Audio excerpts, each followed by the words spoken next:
Welcome back to Magoo's Reviews. Hope everybody's having a blessed day. So this is my review for Batman the Crusader, episode 2, new Amazon Prime show with Matt Reeves, Bruce Timm, J.J. Abrams, Edward Barker, famous creatives behind the scenes a part of this show. This specific episode was written by Greg Rucka. He's a famous, Marvel and DC writer who's written, great stories throughout the years. From Wonder Woman, I think he wrote Wolverine at one point, Punisher, I think Batman. So yeah, he has, extensive history, as a comic book writer, man. Definitely a big name in the game. So yeah, man, I really did enjoy this episode a lot. I enjoyed this episode more than I enjoyed episode 1. Go check out my previous review of episode 1. Spoilers review. This is a spoilers review. I would say in the beginning of this episode. That way ain't nobody tripping at me, even though I put it in the titles. This is a spoilers heavy review of the episode. Episode 2, this primarily focuses on Latoya Montoya. She's of course part of the Gotham Police Department. This one, she's the detective looking for the disappearance of a famous actress. And, Basil Karlo. Anybody who knows that comic book, Basil Karlo, famous Batman comic book villain. So when I saw that name, I said, oh, okay, I already know where they're going with it. But yeah, overall, man, the story was really cool. Going to the pros again, I really do enjoy the 40s aesthetics to the show. It goes back to the Batman animated series, and this one with the whole detective feel. I really did enjoy it. I'm a big fan of Who Framed Roger Rabbit. That's like my favorite kids movie.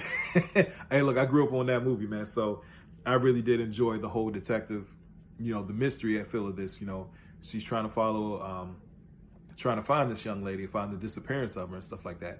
So yeah, man, goes into the whole Basil Karlo, who we all know is Clayface. He's Clayface in this one. And I like how they did Clayface. I like how they did him. It stuck to the time period, because if you look at Clayface, his original design in the anime series, real big, bulky, kind of like a monstrous type, which I love. I love that. In this one, he was had like the shadow look with the red bandana over his eyes, with the black. Matter of fact, he looked like Scarecrow's. If anybody remembers the new Batman anime series, the 90s, he looked like Scarecrow's design from that. So it kind of reminiscent of Scarecrow's design. But yeah, man, it was really good. Action was really good. Yeah, like I said, I liked Montoya, her drive to really find out find out the mystery of the girl's disappearance and stuff like that. Clayface himself, man, I like how they did Clayface. He didn't have the whole, how he would morph and how he would kind of like transform his body.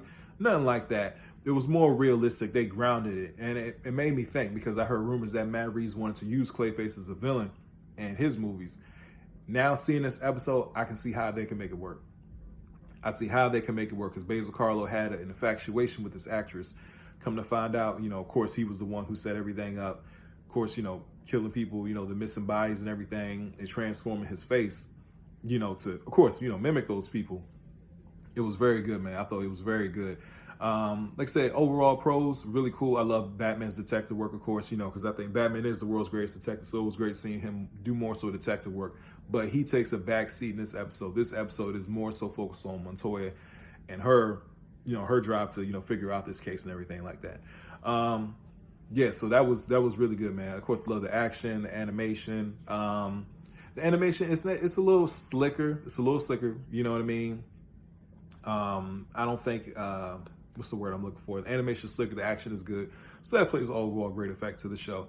The cons to the show, again, certain characterizations are like Harvey Dent. Really don't care for. Harvey's like a jerk. Like, he only cares about, Harvey cared about cleaning up the city. He cared really about cleaning up the city and being a good guy, being a face. Like they said in The Dark Knight, the White Knight. That's what they called him. You know what I mean? So he really did care about cleaning up the city. In this one, he just cares about running for mayor and stuff like that. And you scratch my back, I scratch yours type of deal. I don't like that characterization of Harvey. Harvey Bullock. Bullock takes a huge backseat compared to the 90s episode where Bullock was a prominent figure right next to Gordon, like his right arm. So Bullock takes a backseat. He's kind of just in the foreground for like comedy relief and stuff like that. And if you go back to episode 1 of my review of that, Bullock kind of has ties to, a certain villain. So I really don't care for like the characterization of certain characters. You know what I mean? I ain't gonna make it like a huge combo, man. Batman called Alfred Pennyworth, just don't say right, man. You know what I mean? It's like, come on, bro. But I ain't gonna trip off that too much. I ain't about to knock it down a whole grade just because of that. That's silly. But yeah, man, those are pretty much the cons that I had this episode. I think I had more cons in episode 1 than I did episode 2. This episode was really strong, man. It was a very strong episode. Like I said, I enjoyed it a whole lot. I enjoyed it a whole lot. Just how they used Clayface's. Oh man, there was a great scene where Montoya, she goes to the doctor who pretty much performed the surgery on Basil Carlo to give him, the Clayface effect. As she's going there, of course, it is Carlo as the doctor, because when he goes to hit her with the pipe, she punches him, but it has a great effect. Like you can see the imprint of her fist in his mouth with his glasses, bright, kind of like, oh man, that was just a great effect. Really, really good, man. So I really did love how they played into the whole with the cinema and the movies and stuff like that. And this being like where's the young lady? Of course, they find her, they rescue her, Batman rescues her. And then, of course, Montoya at the end, she figures out that Batman had a whole device on her the whole time, a tracking device.